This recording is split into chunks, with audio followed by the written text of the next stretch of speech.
औरत जो होती है एक बच्चे को पैदा करती है तो उसको एक नया जीवन मिलता है। ये खुद औरत अपने आप से नहीं कर सकती है, ये सिर्फ और सिर्फ परमेश्वर की अनुग्रह से, उसके संगति से, उसके दया से, उसके प्रेम से ही हो पाता है।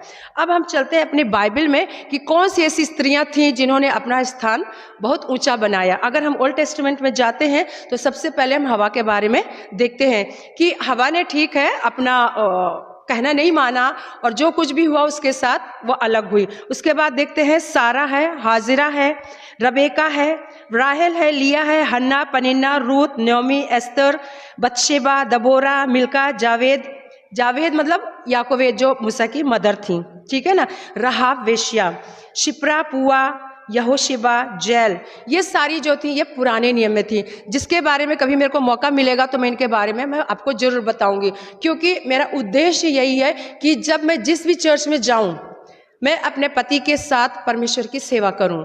और हमारे बिशप साहब की मिसेस कहती हैं कि जब आप किसी चर्च में जाएं तो आपकी पकड़ महिलाओं पे होनी चाहिए, महिलाओं को आगे बढ़ाइए, उनके साथ मिल करके और प्रभु की महिमा करें। कभी भी महिलाओं को पीछे ना छोड़ें कि वो अपने आप को बिल्कुल अकेला महसूस करें। तो मेरा ये मोटिवेट है कि मतलब एक उद्देश्य है कि मैं उनको मोटिवेट करूं और मैं आगे बढ़ूं। तो ये जितनी महिलाएं मैं जरूर कभी ना कभी बीच बीच में बताऊंगी। अब हम आते हैं न्यू टेस्टामेंट में कि न्यू टेस्टामेंट में जो महिलाएं थी जिन्होंने अपना काम किया, वो सबसे पहले तो आप जानते हैं कि यीशु मसीह की माँ मरियम ही थी। उसके बाद पतरस की सास, जैरिस की बेटी और उसकी पत्नी, खून बहने वाली स्त्री जिसने यीशु मसीह का वस्त्र को छुआ था, और मसीह की बहनें थीं, यीशु मसीह की बहनें भी थीं, भले उन्होंने कुछ रोल नहीं किया बट उनका नाम भी है, और हेरोदियास की बेटी, उसकी पत्नी सलोमी, प्रिस्किल्ला जो प्रभु यीशु के मरने के बाद उनके चेलों के साथ मिल करके प्रार्थना करती थी जगह जगह, तबीता, मार्था मरियम, तबीता, और एक स्त्री और थी जिसका मुझे नाम नहीं याद आ रहा है, जो कि बहुत ही जल्दी विधवा हो गई थी, ठीक है ना, और वो एक नबी भी थी जिसने यीशु मसीह को अपने गोद में अपनी आंखों से देखा था, ठीक है ना। तो ये सारी स्त्रियां थी जो हमारी बाइबल की हैं, जिन्होंने अपना कहीं ना कहीं योगदान दिया है और इसलिए परमेश्वर के पवित्र वचन में अपने नाम को अंकित कर लिया है। अब हम चलते हैं, देखते हैं कि अबीगेल के बारे में जो मैंने स्टडी किया है, वो जो उसका नाम है ना, वो हिब्रू 2 शब्दों से मिलकर के बना है। पहला शब्द है अब का मतलब होता है पिता, और गिल का मतलब होता है आनंदित रहना या प्रसन्न रहना। तो इसके बारे में लिखा हुआ है कि इसका जो पालन पोषण इसके पिता और माता ने किया, ये आगे जाकर के दर्शाता है कि उसका पालन पोषण बड़े ही प्रसन्नता पूर्वक, खुशी के साथ, धीरज के साथ उसके अंदर स्नेह भरा गया, आत्मनिर्भरता भरी गई, स्वतंत्रता भरी गई, और दूसरों को प्रेम मोहब्बत बांटना, दीनता, नम्रता, सब कुछ उसके अंदर पालन पोषण में भरा गया। आप जानते हैं कि जब एक बच्चा पैदा होता है, छोटा होता है, तो हम जो उसके कान में फूंकते रहते हैं ना, वो वही बात उसके कान में जाता है। किसी को याद है कि जब मूसा पैदा हुआ और छोटा था और उसको फिरौन की बेटी ने ले लिया, और लेकिन मूसा की माँ ने उसके कान में क्या फूंका था कि तू एक क्या है, यहूदी है और परमेश्वर का मानने वाला है, और वो चीजें उसके दिल दिमाग में भरी रही। इतने बड़े राज्य में गया, उसके बावजूद भी वो ऐसे ही अबीगेल की पालन पोषण में उसका जो कुछ भी आगे उभर करके आया वो हम देखेंगे। लेकिन जो उसका पति था उसके बारे में लिखा हुआ कि महादुष्ट था, मूर्ख था, नशा करता था। आप पूरा पढ़िएगा, आपको पूरा क्लियर हो जाएगा। ऐसे पति के साथ एक ऐसी स्त्री ब्याही गई है और उसके साथ अपना जीवन क्या कर रही है, निर्वाह कर रही है। नबाल जो था एक बहुत ही धनी पुरुष था और क्रूर था, कभी किसी के ऊपर दया नहीं करता था। आगे लिखा हुआ है कि जब उसके चरवाहे दाऊद के साथ रहते थे तो दाऊद के चरवाहे और वो लोग बहुत हेल्प करते थे, तो फर्ज बनता था उसका कि जो उसके साथ भलाई किया उसको भी भलाई में बदले, लेकिन उसने नहीं किया।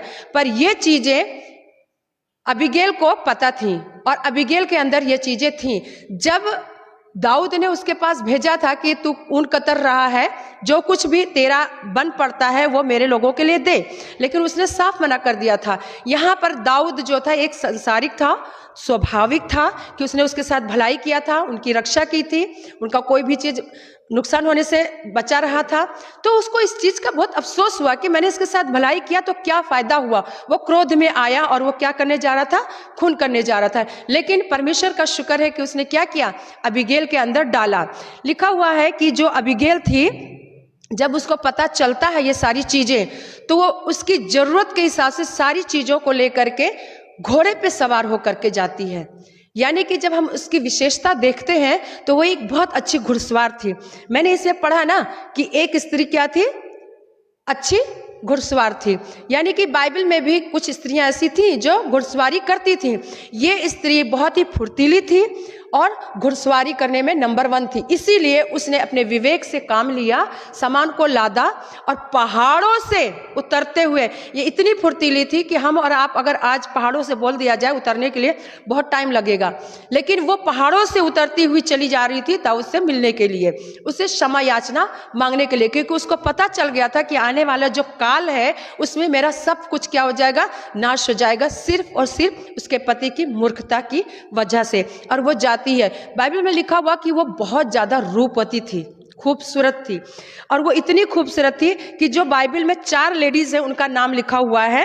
पहला सारा के लिए लिखा गया है कि वो रूपवती थी, राहाब बेश्या के लिए लिखा है कि वो बहुत खूबसूरत थी, और एक एस्तर रानी के लिए लिखा हुआ कि बहुत खूबसूरत थी, और एक अबीगैल के लिए। यानी कि खूबसूरती में वो 4 स्त्रियों में की सूची में उसका नाम था। वो इतनी सुंदर थी, इतनी फुर्तीली थी। और साथ ही लिखा हुआ है कि सिर्फ अबीगैल एक सुंदर चेहरे से, मतलब एक खूबसूरत चेहरे के साथ ही नहीं जीती थी, उसके अंदर और भी बहुत सारी क्या थी, विशेषताएं थी। उसके अंदर बुद्धि थी, यानी कि बहुत अच्छी समझ रखने वाली चतुर महिला मानी जाती थी। अब उस समय में जितने भी चतुर बुद्धिमान लोग थे उनकी सूची थी।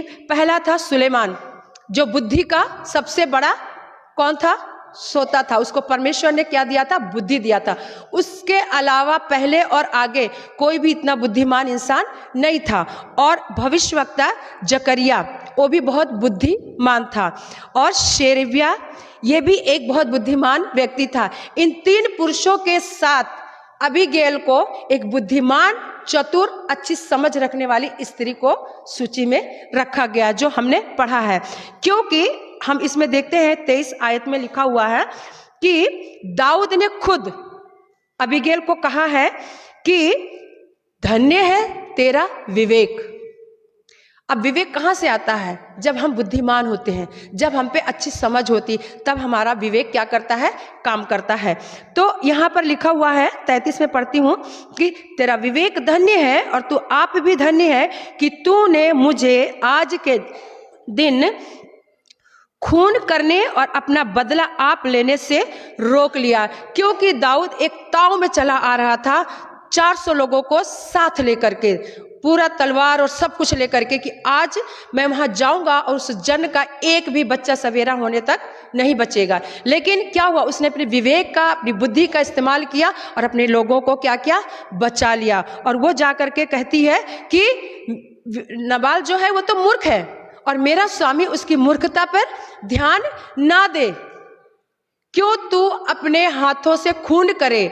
मेरा स्वामी यानी कि दाऊद, जिसने कभी जिंदगी में कोई पाप गुनाह नहीं किया है, वो एक मूर्ख इंसान का खून बहा करके और अपने परमेश्वर की नजरों में गिर जाए। उसने ऐसी बुद्धि की बातें दाऊद को जा करके कहती है और इस चीज को दाऊद ने समझा है। अबीगैल एक भविष्यवक्ता भी थी।